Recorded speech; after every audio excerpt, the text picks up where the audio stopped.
Hi friends, welcome back to my channel SciTech. In this, we're going to talk about the review of the Realme GT device after using close to 75 days of usage. Yes friends, it's been long term using the Realme GT device, and few of the users they did request me to upload a video on this long term usage of this device. Let's see how is my experience of using the Realme GT device. So during this time of usage, that's what I'm going to exactly demonstrate in this video. I'll try to talk about each and every small point regarding the Realme GT device. So is it worth of spending this much money on this device or not?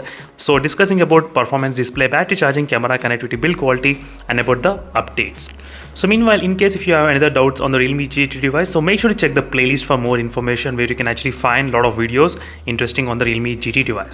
So let's get started friends with the first thing is about the price. What right now is available in the Flipkart is about 37,999. Still the price did not decrease, and usually there will be a Diwali sale and a lot of other sales. You can actually get as low as 34,500, 35,000 as well, the price of this Realme GT. So regarding the performance wise, definitely friends, no doubt this is one of the point where the Realme GT really shines, which is a performance segment. Yes, absolutely, it definitely dominates a lot of other process, which we do know, not only in the benchmark wise, even in the performance wise also. As you can see right now, we can actually get more than 8 lakhs. Wow, that's kind of really good to see this kind of benchmarks, but this kind of performance will definitely result in high temperatures. And we can actually play the 90 FPS gameplay in the Battlegrounds mobile game without any problem in this Realme GT device. So only thing is that the temperatures will be increasing slightly higher in this device because of this Snapdragon 888 chipset, which is slightly kind of heating high temperatures than expected. So overall, in terms of the performance wise, no doubt it's perfect, all right for the gaming and overall heavy usage as well. No problem at all. Only problem will be with the temperatures only. That's what the real problem with this Realme GT device is actually. As you can see, 90 FPS without any kind of problem. So not only that, even you can actually play really I think Genshin Impact gameplay and Call of Duty other games as well without any issues in this device. And overall, I did use plenty of applications during this time of usage as well.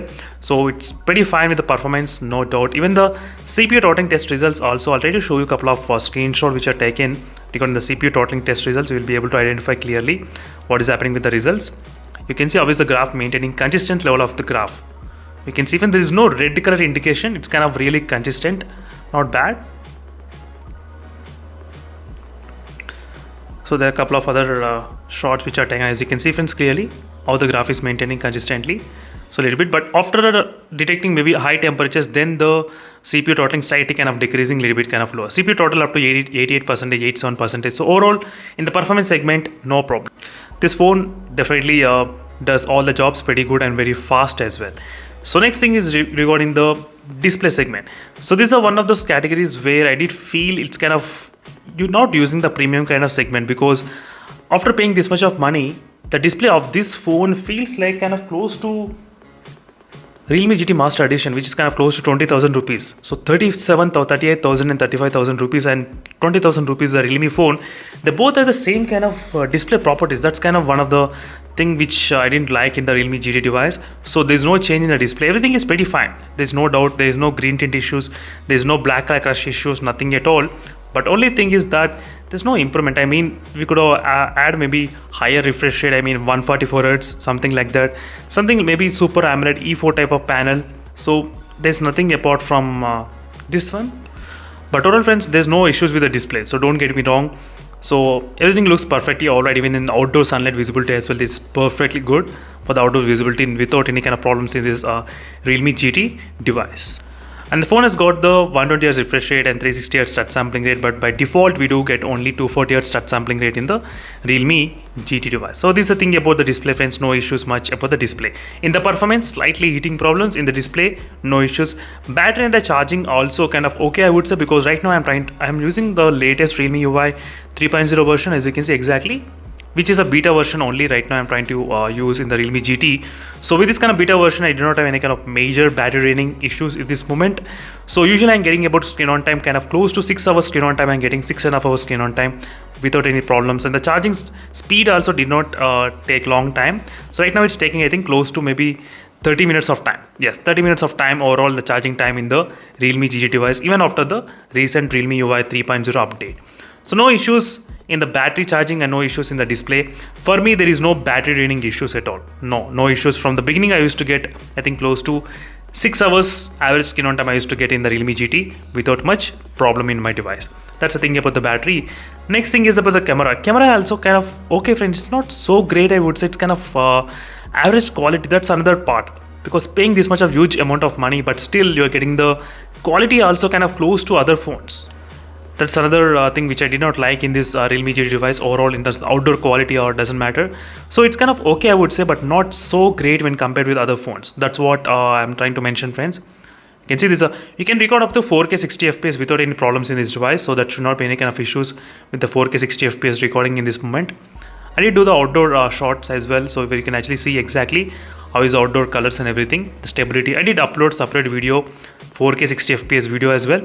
If you want, you can check those video as a sample. Overall, so camera was kind of average, I would say. It's not that great, it's kind of okay. So it could be slightly kind of better, but it's not that great. As you can see, friends, it doesn't look like which the phone has got 35,000 rupees budget. That's another thing. And even the low light photography is not great. It's not good at all when compared with the iQOO 7 device or OnePlus Nord 2. That's not good in terms of the camera capabilities. It could be slightly better. And next thing is about the connectivity device. No problem. I never had any kind of issues with the connectivity device so far. It was really good. So very good stable connection, 2.4 gigahertz or 5 gigahertz, 4G plus and 5G more bands also as a future proof. So definitely, friends, in the connectivity device, I never had any kind of issues in the Realme GT. It was able to get most of the Wi-Fi connection without any problem.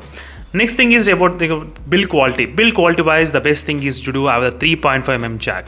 Yes, the most powerful smartphone Snapdragon 888 processor with this kind of budget to have 3.5mm jack. That's fantastic, friends. Even right now, I think this will be the last device to come with a 3.5mm jack. Maybe after that, Realme premium brands, they won't introduce any kind of 3.5mm jack anymore. And that's again so sad. And dual speaker setup is also fantastic. And haptic feedbacks work fantastic in this device without any kind of problem. Yes, because of this Realme UI 3.0, which has been integrated a lot into the system. Even when you're trying to switch between the applications, you can actually get the haptic feedback. And if you're trying to switch between the cameras also, you can actually get the haptic feedback. That's very good haptic feedback, got integrated everywhere. That's fantastic in the build quality. No issues, no scratches. I did not use any kind of case most of the time, but still there's no scratches on the glass panel, nothing at all. No issues with the build quality in this phone. Dual speakers also perfectly alright without any problem. Next thing regarding the updates, also you should not be worried, because this is the most premium brand phone from the Realme. So definitely you will be getting the first updates then other smartphones. That's the reason this phone has got the Realme UI 3.0 first, then other smartphones. So in the updates wise, definitely no issues for me in this device. So for the next 2 years, you will be on the top list. So after that, we need to see, friends. And that's it, friends. This is a quick, complete, long-term review after using 75 days of usage the Realme GT device. The things which are okay, I would say standard, because performance-wise good, battery charging also decent, connectivity also good, build quality is also good, and the updates also good. The things could be better. Display could be better and camera could be better. Display is kind of okay, but at least the camera could have been slightly better. And definitely, friends, the heating problem little bit is there. I mean, when you're trying to use normal WhatsApp and chatting and texting, you won't feel heat. But when you're trying to play the game, then you will feel the heat in this device. That's kind of normal, the Snapdragon 888 processor, which you should definitely understand. And that's it, friends. Thank you for watching this video and stay tuned for more updates. In case if you have any other queries, let me know in the comment section below. Meanwhile, signing off and bye.